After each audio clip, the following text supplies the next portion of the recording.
Ao abrir espaço, ao escutar para compreender, eu começo uma conversa com algum nível de empatia. E isso é o ponto de partida de uma comunicação que vai chegar a algum lugar legal, né? Uma comunicação não violenta, uma comunicação que vai ser assertiva, positiva, construtiva, consciente.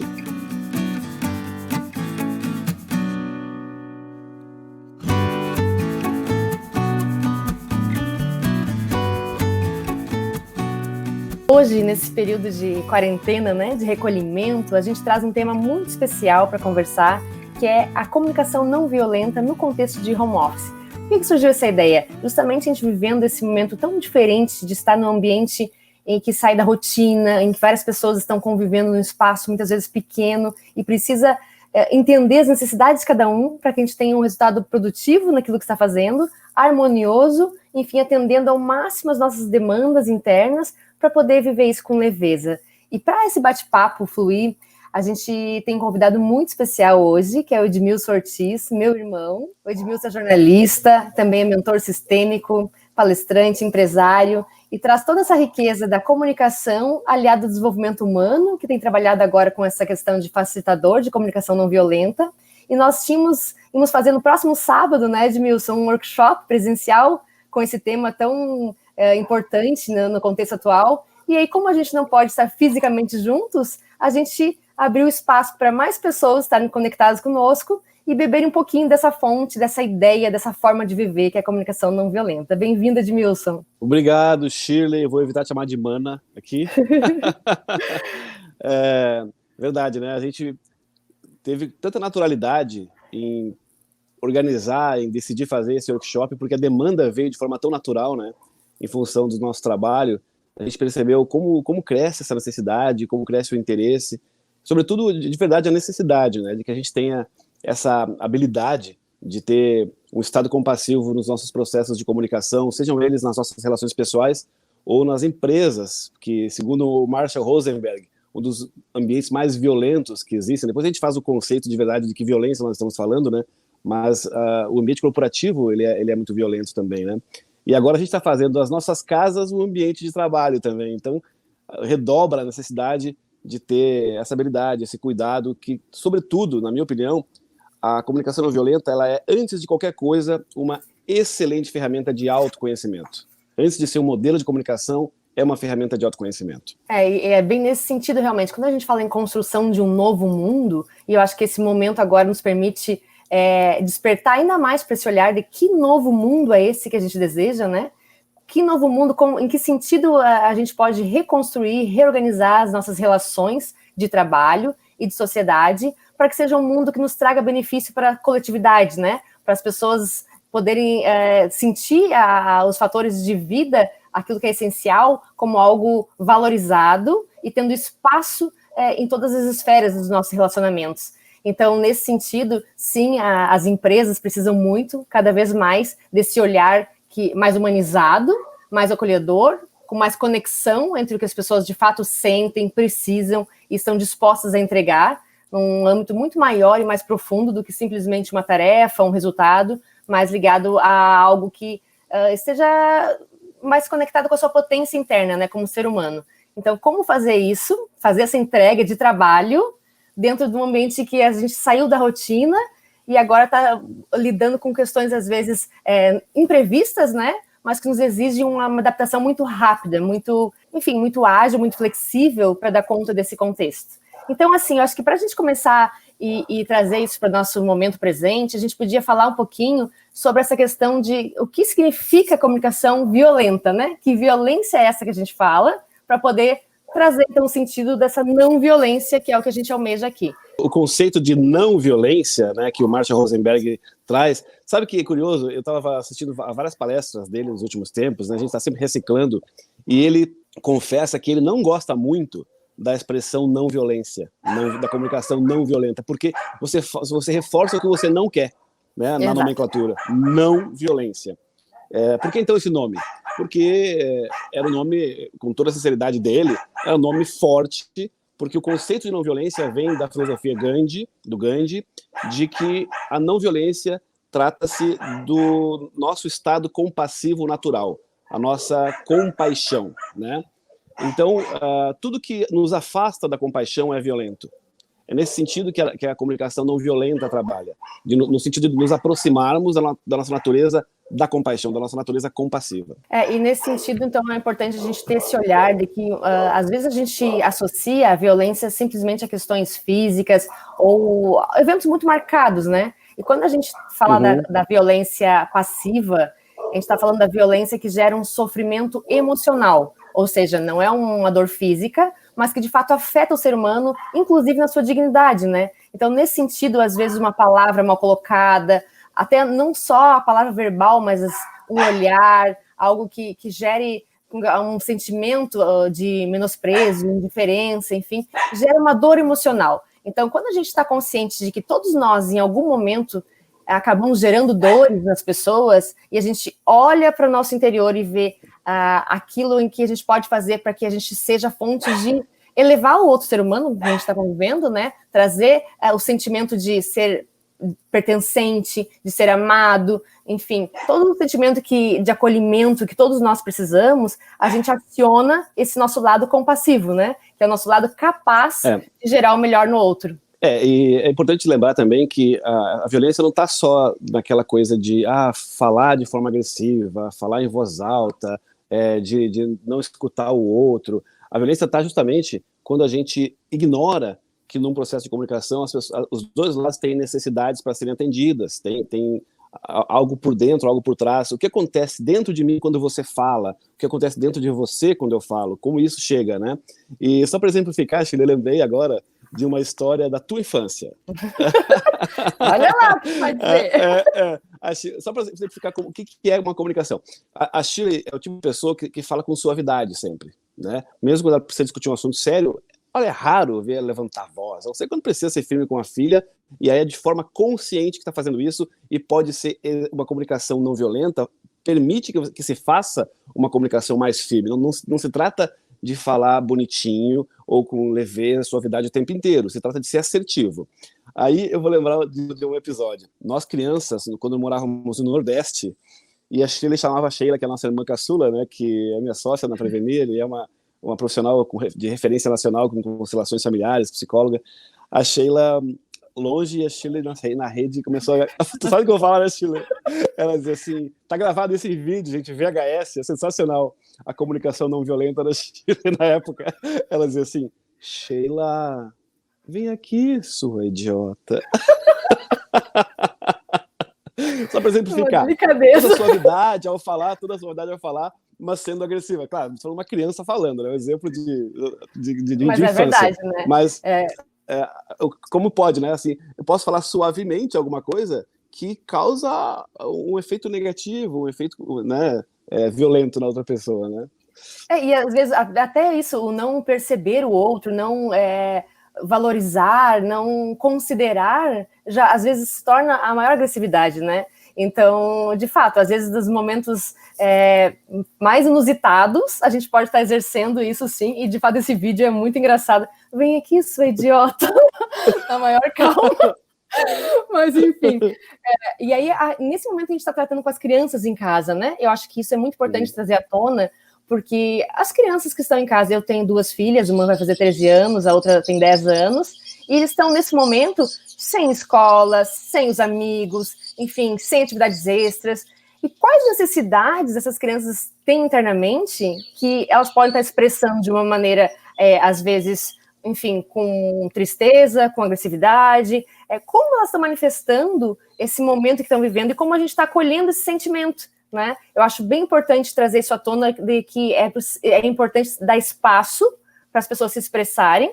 Então, a comunicação não violenta, ela traz esses dois lados, né? Como eu entendo o meu próprio sentimento, as minhas necessidades internas e como expresso isso de maneira consciente para que as pessoas à minha volta consigam perceber o que de fato para mim tem valor, é necessário, é importante, e como que eu também acolho, recebo do outro essa comunicação, né? Entender quais são as necessidades. E aí, no contexto a gente que vive, por exemplo, aqui em casa, somos 4 pessoas, eu e meu marido tendo que fazer home office e momentos assim em que estamos online ao vivo, né? Ou seja, precisa silêncio.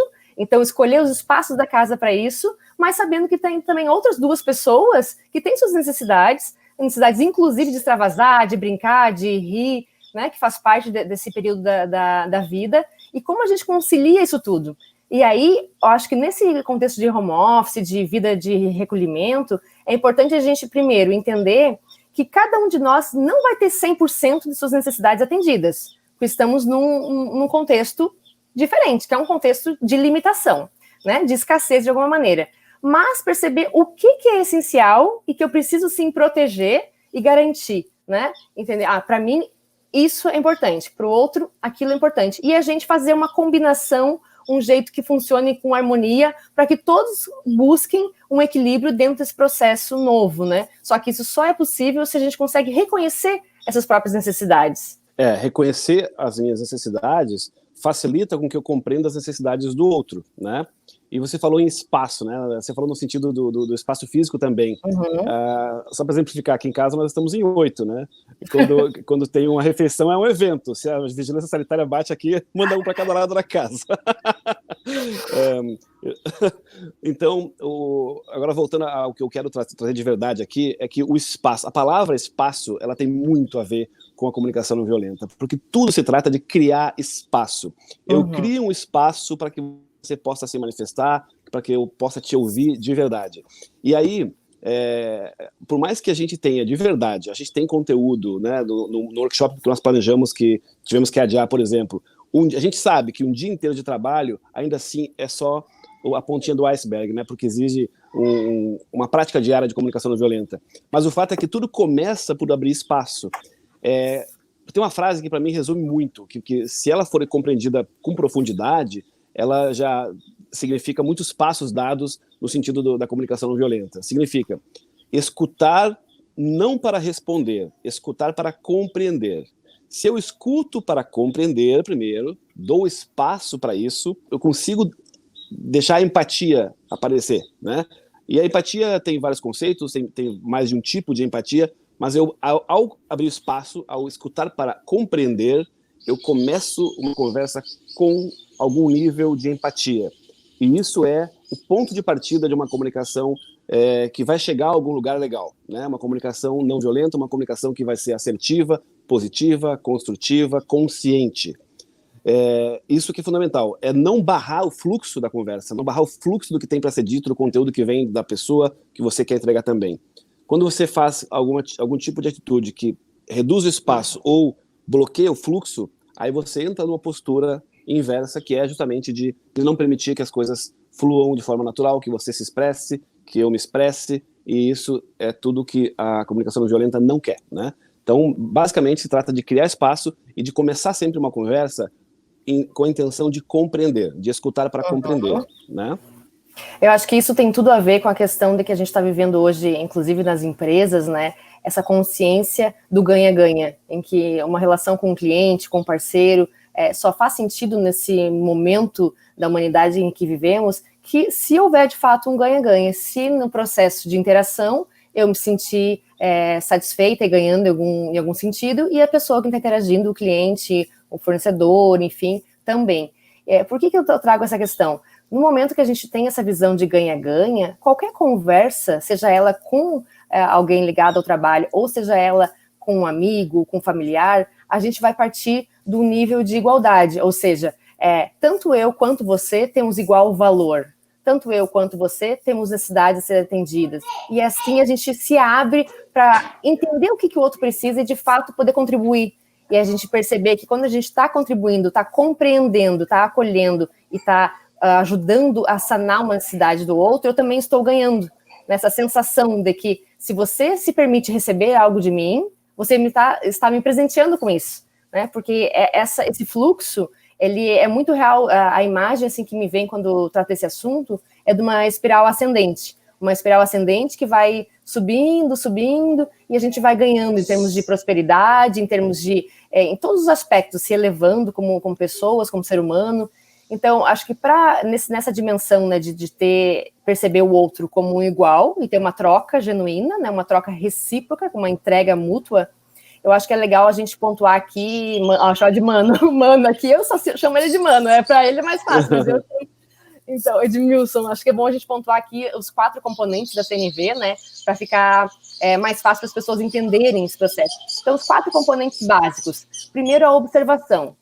Segundo, os sentimentos. Terceiro, as necessidades. E quarto, o pedido. Agora eu vou pontuar o que é mais ou menos cada um deles. O que é a observação? Numa relação, numa situação qualquer, existem fatos, né, coisas que acontecem.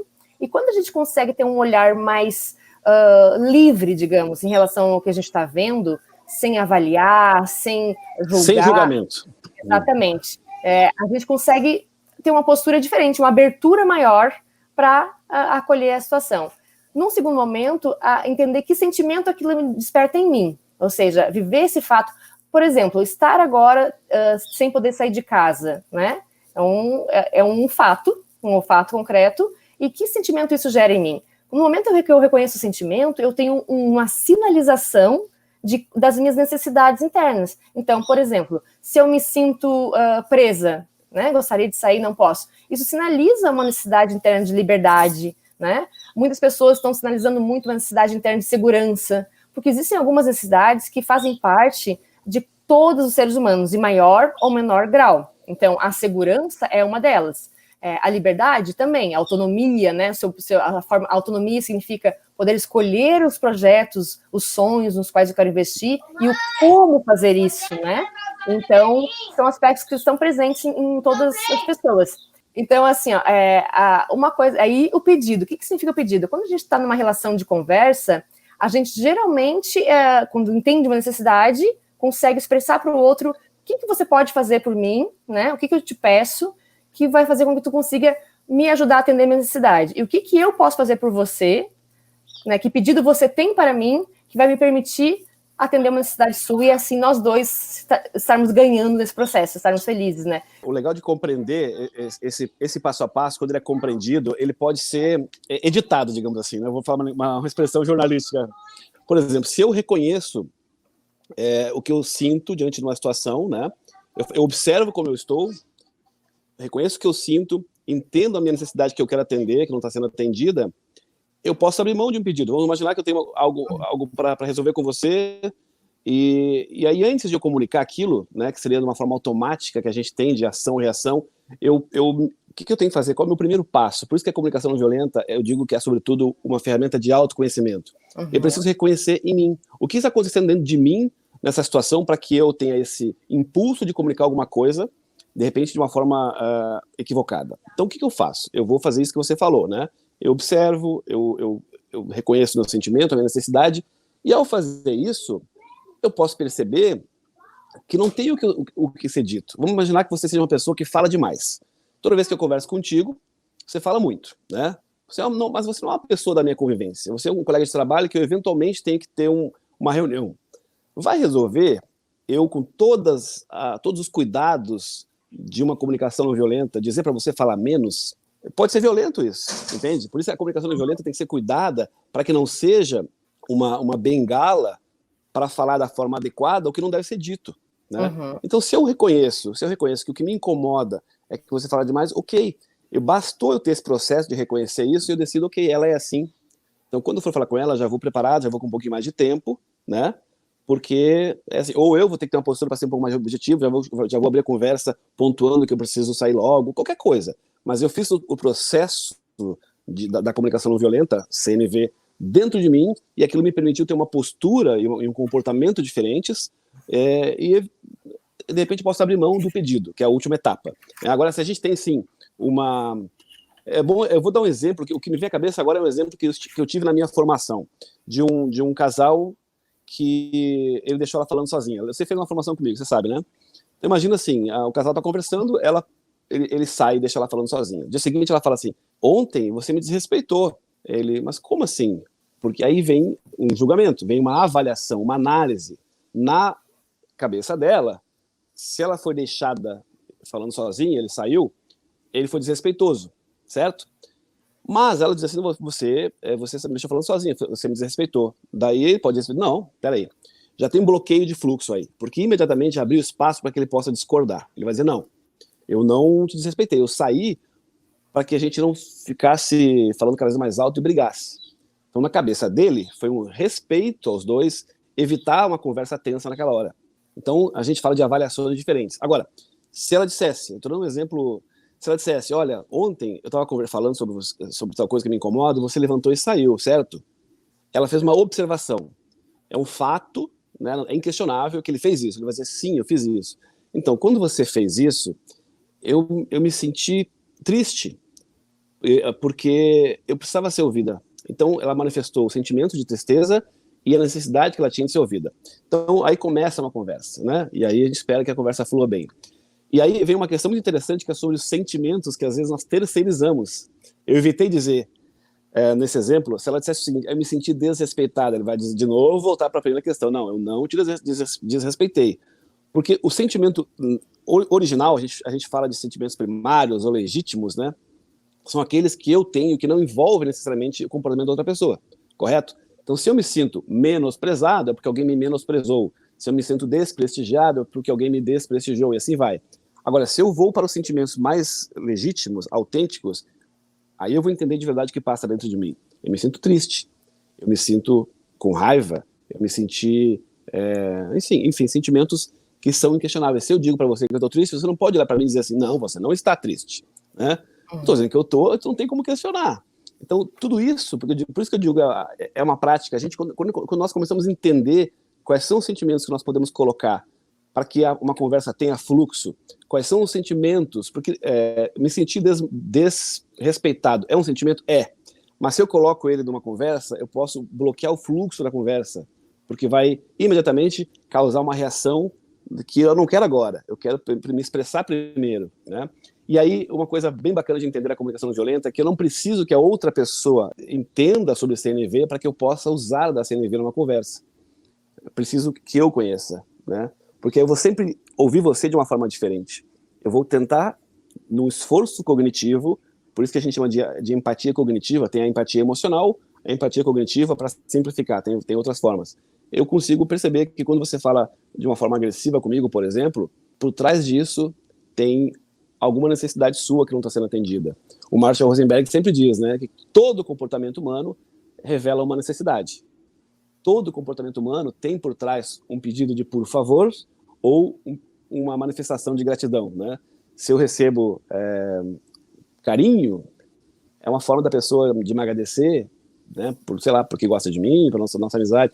Se eu recebo, de repente, um posicionamento mais agressivo, é porque aquela pessoa eventualmente está precisando de algum tipo de ajuda que não sabe dizer, não sabe se expressar. E aí eu faço um esforço para ter empatia. Então, assim, quando a gente tem essa clareza de que as pessoas são diferentes, né? Diferentes não só em termos de referências históricas, vivências de vida, enfim, tudo que a pessoa vivenciou que traz uma forma dela conceber e perceber a realidade, que é quando a gente trabalha comunicação, em outros aspectos a gente sempre traz esse entendimento, né, de que a percepção, ela é uma construção, enfim, que vem elementos da sua vivência cultural, vivência histórica, enfim, todos os processos. Mas mais do que isso, que a gente tem também uma diferença em termos de perfil comportamental. Então, eu trabalho muito, por exemplo, com uma metodologia que é o Extended DISC, que é justamente para os líderes de uma empresa entenderem os diferentes perfis e a forma com que cada um lida com a realidade. Então, cada um tem, por exemplo, tem perfis que a emoção básica daquele perfil é a própria raiva, por exemplo. Outra, a emoção básica que está mais presente é o medo, outro é a alegria, outro é o amor. Então, existe na natureza do ser humano uma forma diferente de se comportar. Então, às vezes, uma mesma situação, esse exemplo do casal, né, que o Edmilson trouxe, uma coisa que para um pode parecer super terrível, para o outro não é absolutamente nada. Não tinha realmente a percepção de que estava fazendo algo que pudesse magoar, que pudesse agredir, né? Então, quando a gente parte desse princípio, somos diferentes, ao mesmo tempo somos iguais, né, no sentido de que temos as necessidades humanas, mas somos diferentes na percepção e na forma de reagir. Isso já nos abre uma boa vontade para lidar com o outro. E aí, quando a gente entende um pouquinho mais de comunicação não violenta e pode usar, digamos, esse recurso, essa estratégia para conversar com outras pessoas, é bem importante essa visão de que a gente utilize esse mecanismo para agregar valor e para que a gente seja mais construtivo e colaborativo nas nossas interações. né? Porque até nisso, Perfeito. A gente às vezes acaba tendo, infelizmente, pessoas que usam de forma manipulatória, né? E a proposta de quando veio essa abordagem é justamente para que a gente consiga estar mais conectado e agregando valor uns aos outros. Né? Perfeito. Nós falamos sobre os 4 passos da comunicação não violenta, né? A observação que é isenta de avaliação, de julgamento, o reconhecimento do sentimento, a necessidade que é ou não é atendida e o pedido, se for o caso. É legal lembrar que tem 2 bases que sustentam tudo isso, que é a empatia e a autenticidade. Uhum. E aí eu queria falar um pouquinho sobre isso, porque, primeiro, a autenticidade, dá para falar de forma bem rápida a autenticidade. Tem uma frase da Brené Brown, uma autora, que fala o seguinte: a autenticidade é a prática diária de abandonar quem nós achamos que deveríamos ser e abraçar quem nós realmente somos. Ou seja, ser autêntico não é aquela pessoa que é original e que fala o que pensa. Isso não é autenticidade. A autenticidade é eu reconhecer como eu sou. Né? Então, tem a ver com a autoconexão, com autoconhecimento. A autenticidade me permite entender o que se passa dentro de mim, entender as minhas necessidades, e isso me coloca num lugar que facilita qualquer processo de comunicação, se eu trago isso para a consciência. Então, a autenticidade, de uma forma bem rasa, tem a ver com isso. E a empatia que eu queria abordar um pouquinho mais, ela... Bom, tem alguns estudos que falam em vários níveis de empatia, né? Recentemente eu dei uma palestra lá na empresa falando sobre isso e gerou uma boa conversa, mas eu queria basicamente resumir na empatia cognitiva e na empatia emocional. A empatia cognitiva é quando nós fazemos de verdade um esforço racional para compreender, né? Eu abro espaço para conversa, eu crio espaço para que a pessoa possa se expressar e tento compreender o que se passa, o que há por trás daquilo, o que há por trás, eventualmente, de uma conversa que começou torta. Você sempre deixa tudo jogado no chão. Aí, ok, a tendência é dizer, não é sempre, porque uma coisa característica de uma comunicação violenta é generalização, né? Mas então, se eu abro mão, desisto de me ofender, desisto de me defender, e crio um espaço para entender o que se passa por trás daquela manifestação ríspida, eu posso, de verdade, criar uma empatia a partir de um esforço racional, intelectual, de não, eu não vou reagir. Eu quero entender, né, o que tem feito que está incomodando tanto essa pessoa, por exemplo. Né? E a outra empatia, a empatia emocional, é aquela que automaticamente dispara na gente uma conexão com a pessoa. Por exemplo, se alguém, agora nessa época de coronavírus, né, imagina, espero que não aconteça com ninguém que está acompanhando a nossa live, você ouve assim, olha, de alguém, minha avó está com coronavírus, deu positivo. Na hora, a gente vai sentir, nossa, né? Que triste. Então, emocionalmente, nós nos conectamos imediatamente. Essa é a minha empatia emocional. E aí, ela geralmente torna tudo mais fácil, né? Quando nós estamos conectados através de uma questão emocional, a gente, teoricamente, tem mais fluxo para as conversas. Mas existe um risco. E isso que eu queria deixar como alerta nesse período que nós estamos vivendo, que é um assunto tão sério, o coronavírus. E nós em casa e tudo mais. Nós podemos ser soterrados pela empatia. Uhum. Tem um pesquisador e um psicólogo chamado Paul Bloom, que ele trouxe uma visão diferente de tudo isso, o lado obscuro da empatia. É um livro que ele lançou. E aí ele faz várias abordagens, desde o uso da empatia para finalidades políticas, para persuasão de forma geral, né? Enfim, a empatia por si só nem sempre é bem-vinda. Né? Ela pode ser uma forma para que a gente tenha uma finalidade que nem sempre é legítima. Mas quando eu falo soterrados pela empatia, é o seguinte: se eu me deixo de verdade ficar profundamente triste, preocupado, assustado por tudo que se passa agora no noticiário, porque eu me importo, importar é trazer para dentro, eu me importo com as pessoas que estão sofrendo com tudo isso. Agora, se eu deixo a empatia emocional falar alto demais, eu saio de uma condição de gratidão, por exemplo, porque eu estou com saúde, a minha família está com saúde. E aí, a empatia no contexto social pode me fazer enxergar só tudo isso, né? Só tudo isso é ótimo, né? Enxergar tudo isso e deixar de ver as coisas que é muito importante. Vivo, né? É muito importante pontuar isso, porque o que acontece? Se a gente acaba vivenciando um ponto de empatia nesse sentido, né, de se colocar num sofrimento muito grande, o que acontece é que a gente é roubado da nossa capacidade de gerar contribuição, né? Por exemplo, nesse momento agora, nós estamos fazendo essa live, compartilhando conteúdo, trazendo à tona essa questão, porque a gente está num grau no momento interior positivo, no sentido de assim, eu dou conta, eu consigo, eu estou bem, tipo, na minha casa as coisas estão tudo bem, dentro das limitações, mas está todo mundo em paz, a gente está tranquilo, então eu consigo contribuir com o outro, né? Então é muito importante isso, a gente ter essa clareza que nessas horas cada um precisa olhar para as suas forças e perceber o que eu trago das minhas características ou na minha gama de conhecimentos, enfim, o que eu posso nesse momento aportar para aqueles que estão necessitando mais, né? É o momento de quem está em condições, de fato, contribuir. Então, é muito importante ter essa clareza. Se conectar com o outro tem que ser no sentido de nos elevarmos e não nos desafundarmos. Nessa linha. Exato. Senão, nós estaríamos agora, por exemplo, desesperados, eu não tenho condições emocionais de entrar ao vivo, eu não posso fazer nada, porque eu estou preocupado com tudo que está acontecendo. Fica paralisado. Eu deixo de ser funcional.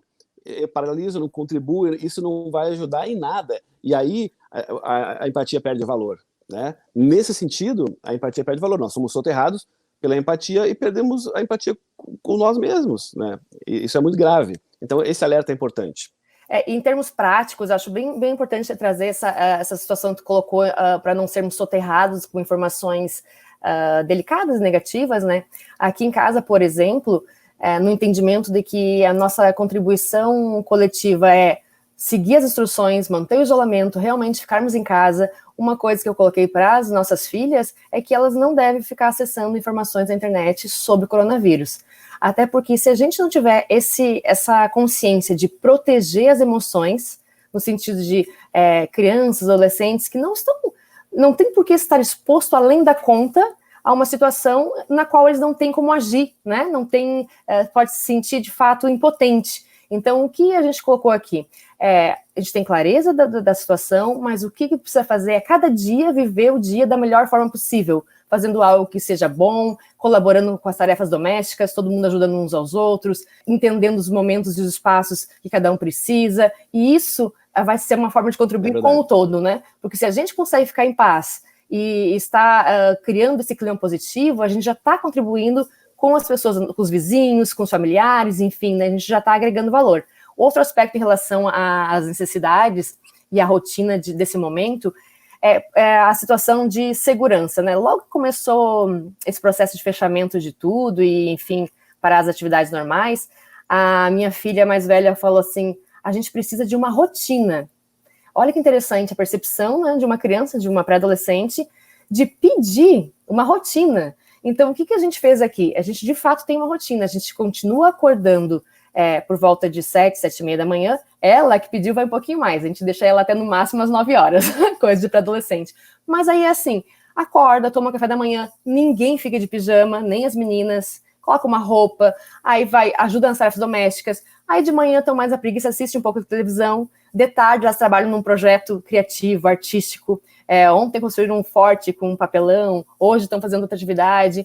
À tardinha, a gente faz em família uma atividade física. Então, a gente colocou, assim, um horário, ali, por volta de 18 horas, 18h30, quando a gente termina os trabalhos. E aí, cada um passa um exercício. Então, por exemplo, uma hora, a Alissa, que é a mais nova, traz exercício com base na dança. Esse é o mais difícil, porque sempre nos coloca numa situação de ter que fazer acrobacias, enfim.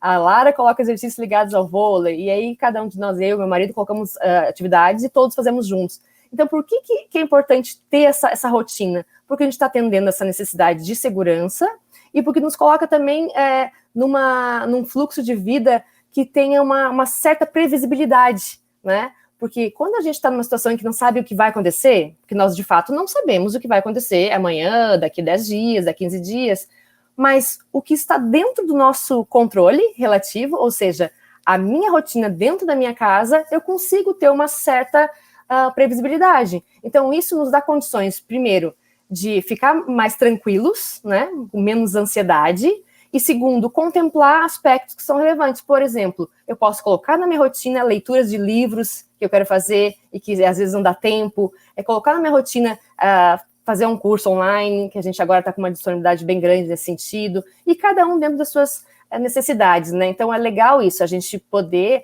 nesse ambiente de home office, nesse período diferente, a gente ter uma postura condutora, ou seja, parte de mim, como eu escolho viver esse tempo, e como eu escolho fazer com que esse tempo traga algum fruto positivo para a minha vida e para as pessoas com quem eu convivo, né? Por trás do que você está dizendo, eu só queria ressaltar de uma forma bem simplificada, que é o seguinte, o que a Lara, né, trouxe quando ela disse que precisava de uma rotina? Para ela tem valor, né? Para ela é um valor importante ter uma rotina. Para você falou em previsibilidade, é um valor importante para você ter previsibilidade. Então, a CNV fala muito disso. Se eu tenho... Isso tem a ver com autenticidade, né? Eu sei como as coisas são para mim e festo. Então, eu consigo atender as minhas necessidades a partir do momento que eu sei quais são, porque eu me conheço, né? Então, isso é muito legal. Vale para todo mundo? Talvez não, né? Talvez Sim, tenha exatamente, famílias cada um tem... querem aproveitar para ter um período sem programação, para valorizar o imprevisto e planejar de última hora as coisas, não sei. Eu sou mais da linha do que você está dizendo, eu prefiro manter alguma rotina, porque senão eu perco o controle do que eu estou fazendo, não tenho noção do que eu estou produzindo. Agora, o importante é a gente identificar quais são os nossos valores e atuar em função deles de uma forma assertiva. Agora, só para recuperar, Shirley, assim, eu queria pontuar um pouquinho sobre compaixão.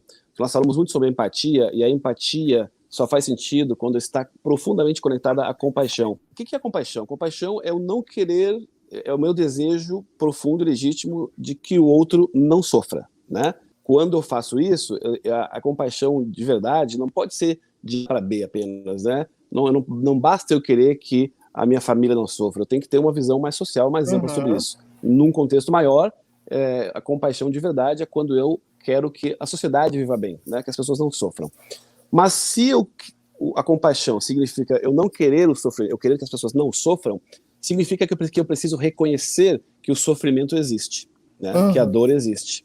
E se eu reconheço que a dor existe, que o sofrimento existe, neste momento que nós estamos vivendo, eu consigo ter uma visão clara, consciente e me colocar, voltando àquilo que a gente estava falando, de não perder a minha inteligência emocional, de não ficar indisponível porque estou soterrado pelas informações, estou triste por tudo que está acontecendo. É claro que eu estou, né? Claro que nós estamos preocupados, tristes, mas se a gente mantém uma postura de compreender que existe sim o sofrimento e não tirar a dignidade das pessoas que sofrem, porque se eu tenho extrema peninha, né, eu estou dizendo que essas pessoas não são fortes o suficiente para viver o que estão vivendo. E eu quero acreditar que as pessoas têm capacidade de reagir, têm força, e na medida do possível, no que eu possa contribuir, que eu tenha condições de fazer. Então, que nós tenhamos essa capacidade de passar por tudo isso com compaixão, mas com a consciência de que sim, existe sofrimento no mundo. E a gente não tem o superpoder de livrar todas as pessoas do mundo do sofrimento, mas nós temos o grande poder de dar a nossa pequena contribuição nesse processo. Exatamente. Eu acho que se cada um, né, com essa consciência puder estar aberto para essa entrega de coração, essa entrega genuína, a gente já consegue um resultado muito melhor e consegue superar esse momento, esse período difícil mais rápido e tendo um aprendizado, tendo um ganho, tendo algum valor que fique para o futuro, né, desse momento histórico, que eu vejo realmente como um momento histórico. Eu acredito que a gente está passando por um ponto de mutação, de fato, que daqui para frente a gente vai sim ter uma nova forma de lidar com as questões, uma nova organização social, organização do trabalho. Tantas empresas que não faziam home office, né, não aceitavam isso no seu cotidiano e de uma hora para outra tiveram que acolher essa prática e com certeza isso vai impactar, já está impactando a forma com que enxergam isso para o futuro. E isso é um pequeno exemplo, né? Mas as relações mais amplas vão se transformar e imagino que está nas nossas mãos fazer com que essa transformação seja muito positiva, né? Que a gente consiga ter ganhos desse momento de dor, nos gere um momento de mais amor e esse amor seja um transformador para esse novo mundo que a gente está criando. Tem um pequeno, tem um trechinho no próprio livro do Rosenberg. Marshall Rosenberg. é um textinho da Ruth Berbermeyer, que fala assim, ó, que eu acho muito lindo. Palavras são janelas ou são paredes. Elas nos condenam ou nos libertam. Quando eu falar e quando eu ouvir, que a luz do amor brilhe através de mim. Há coisas que preciso dizer, coisas que significam muito para mim. Se minhas palavras não forem claras, você me ajudará a me libertar? Se pareci menosprezar você, se você sentiu que não me importei, tente escutar por dentro as minhas palavras, os sentimentos que compartilhamos. Shirley, eu também separei um trecho.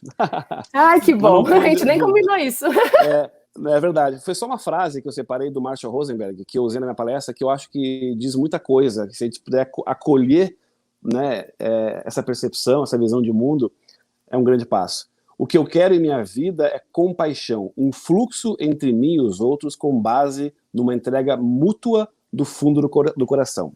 Então, basicamente, o que é comunicação não violenta? Comunicar com o coração, né? Com o coração, trazendo tudo isso para a consciência. Por isso que é mágico. Quando a gente fala em comunicação, tem uma magia. Aqui está o coração, né? Aqui está a cabeça, certo? E aqui está a nossa capacidade de expressão. Então, quando a gente consegue pensar com mais coração e sentir com mais inteligência, né? A gente tem um processo de comunicação muito mais adequado. Acho que isso é um bom aprendizado da comunicação não violenta. E aí sim usar aqui o nosso processo de fala, né, das palavras, como expressão desse sentimento ligado ao pensamento, na expressão de amor.